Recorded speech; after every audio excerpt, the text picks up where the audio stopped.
Kendrick is telling you that he never thought your favorite rapper at the time. And if you look at the charts, Drake was everywhere.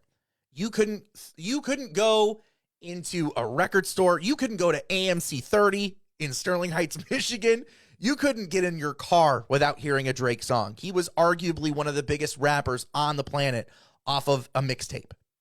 So Kendrick Lamar is saying, off of a mixtape and an album. So he's basically saying, I never thought your favorite rapper, you know, the industry darling that was Drake in his early career, I never thought your favorite rapper would want a verse. He got hit 25 times with a K. He's telling you that your favorite rapper wanted a verse from him. So what did he do? He hit him 25 times with a Kendrick Lamar. He hit him 25 times with a K. The other part of the Heart Part 3 that you need to understand is when Kendrick Lamar says, three hollow tips aimed at your head, I'll be damned if the chopper jam now. And before that bar, he says, I need to find a better way to stand out. I need to find a better way to take your fans now. 3 hollow tips aimed at your head, I'll be damned if the chopper jam now. A hollow tip is a bullet that expands upon impact. So like it hits the target and then boom, like that. It'll just open up and expand upon impact. Those are these 3 songs. He's talking about these 3 songs in particular. Buried Alive, Poetic Justice, and Fucking Problems. Because it's on these 3 songs that it's going to expand upon impact. And finally, the last thing that you need to know about the Heart Part 3 is that it is the song that comes out right before Good Kid, Mad City. And Kendrick Lamar asks you, the listener specifically, will you let hip hop die on October 22nd? And it's because he's afraid that his message is now so coded and buried that you won't pick up on the messaging, that you won't get what he's truly trying to say and what he actually did to Drake now that it's coded. So, you know, again, sticking to the lyrics and sticking to the timeline, those are important to understand, those 2 things. Good Kid, Mad City drops on October 22nd, 2012. And part of the Poetic Justice Theory includes the one that we, you know, our first video, Decoding Drake and Kendrick, includes a moment where we talk about how Money Trees is the setup to the diss, because Kendrick Lamar is one of those guys who is constantly calling back to his own albums, to his own songs. He is constantly referencing himself. And you'll see the reference to Money Trees here in a second on the 3rd collaboration with Drake. But Money Trees is the setup. And if you look at the track sequencing for Good Kid, Mad City, it goes from Money Trees into Poetic Justice. And that is 100% intentional, because where do you typically find shade? You typically find shade underneath something. So Kendrick Lamar intentionally put Money Trees above Poetic Justice. So Poetic Justice is underneath the tree, right? If you delve into the lyrics on Money Trees, like we did in our original video, he says, you looking like an easy come up, you bish. A silver spoon, I know you come from, you bish. Think about who Drake is. Think about where he comes from. This dude was on Degrassi. He's a middle-class dude from Toronto. Just remember who Drake is. Remember that. A silver spoon, I know you come from, you bish. And that's a lifestyle that we never knew. You'd go at a reverend for the revenue. You'd go at a reverend for a check. And he calls, and he said, he finally says right here, it goes Holly Berry or hallelujah. Pick your poison, tell me what you're doing.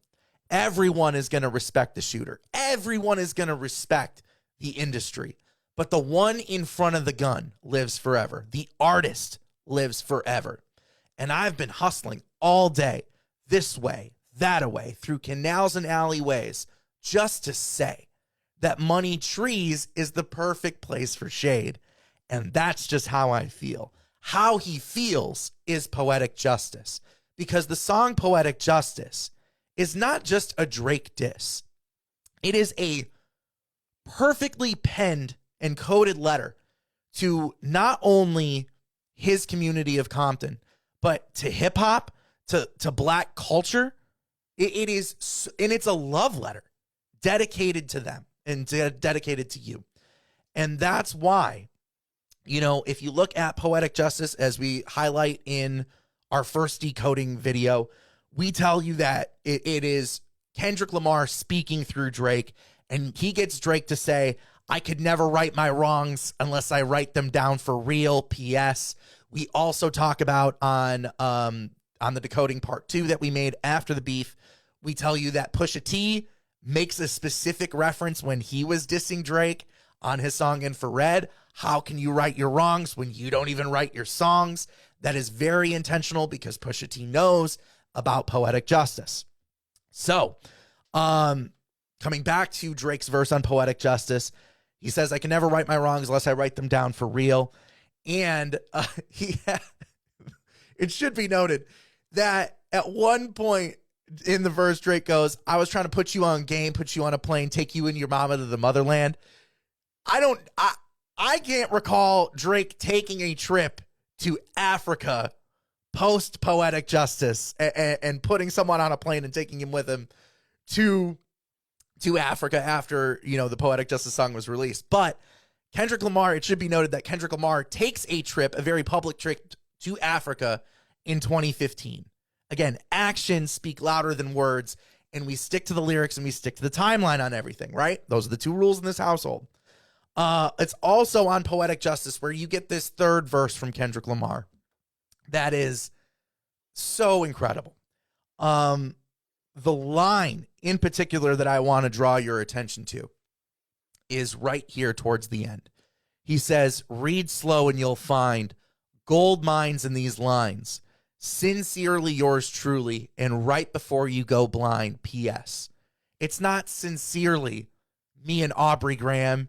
It's not sincerely Kendrick Lamar and Drake. It's sincerely yours truly.